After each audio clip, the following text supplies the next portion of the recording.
Let's discuss about the subject business organization, Unit 2, forms of business organization. The first topic covered in today's session is sole proprietorship. A sole trading concern is one of the oldest form of business, and it is also simplest form of business. It has been in operation since the birth of our civilization. A business owned and managed and controlled by a single individual is known as a sole proprietorship.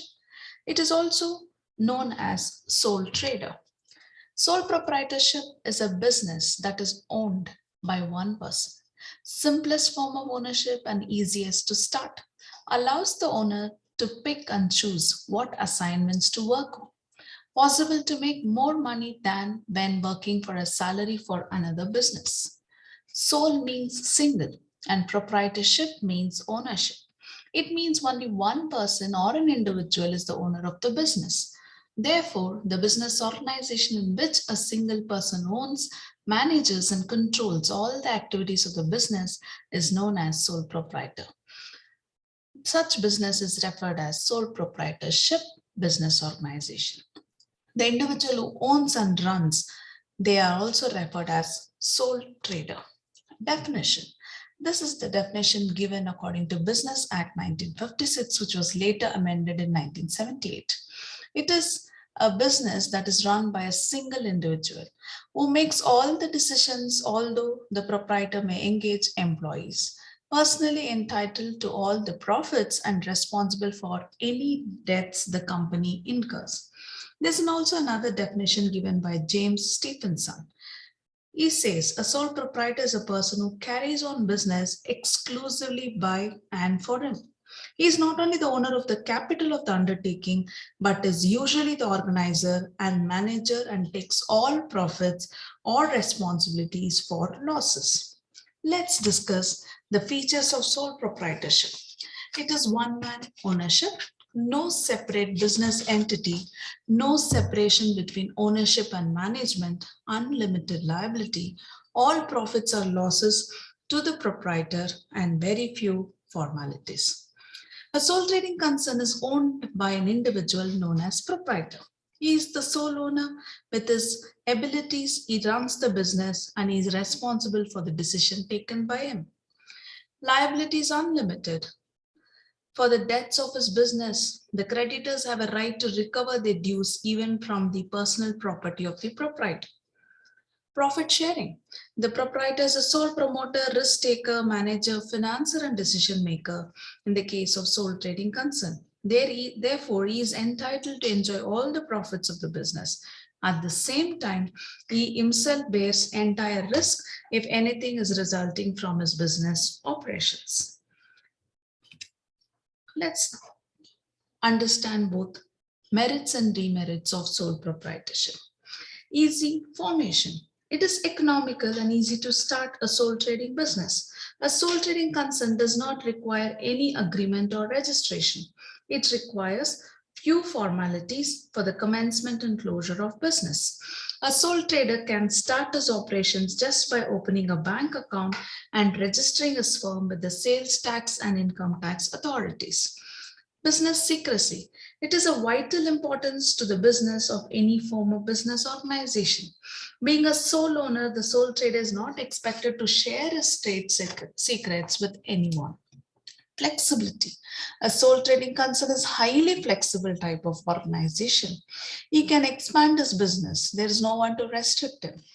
He can have very good relationship with his staff, and this will motivate the employees to work hard and with great initiatives. So therefore, he enjoys the control of the entire business and smooth business operations. Since sole trader is able to establish a good relationship with his employees, he is possible to achieve much success, and the government interference is very less or minimum. He can make quick and prompt decisions. The cost of management of everyday's business will be at very low. Effective control. He can have a good coordination with his suppliers, buyers, and few people who help him in running his business. And it is definitely important for the society. It creates self-employment and The ownership is diffused and scattered. Development of values such as self-reliance, self-confidence, and personality of individuals. So let's sum up the advantages. Easy to form and dissolve. Direct incentives to the owner. Sole profit receiver. Total business control. Tax advantages. Source of employment. Maintenance of privacy and secrecy. Direct relationship with customers. Let's discuss few drawbacks. There are few demerits. The first demerit is limited capital. The sole trader has limited physical and financial resources. He raises capital from his personal savings or borrowings from friends and relatives. He may find it difficult to raise loans from banks and financial institutions. It is obvious that financial resources of a single person will be insufficient. Unlimited liability. The liability of a sole trader for debts of his business is unlimited. The creditors have a right to recover his dues, even from personal assets and property. Limited managerial ability. The business operations of a sole trading organization are almost managed and supervised by a trader himself. However, one person cannot be an expert in all the fields of business. Limited life of a business. Sole trading business is constrained by limited existence. In case of accident or death of the owner, the business will not continue in most of the cases. Sometimes the sole trader may not take right decision. He might take faulty or hasty decision. Sole trader is not specialized. He cannot take all the activities by himself.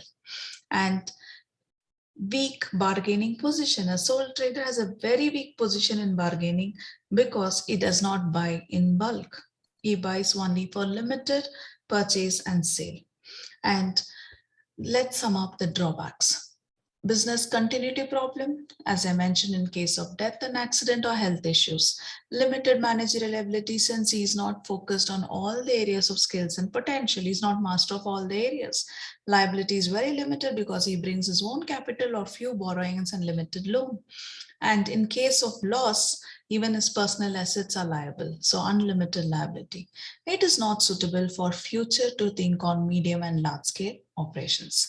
So we are done with the first concept relating to sole proprietorship, introduction, meaning, definition, features, and also advantages and disadvantages.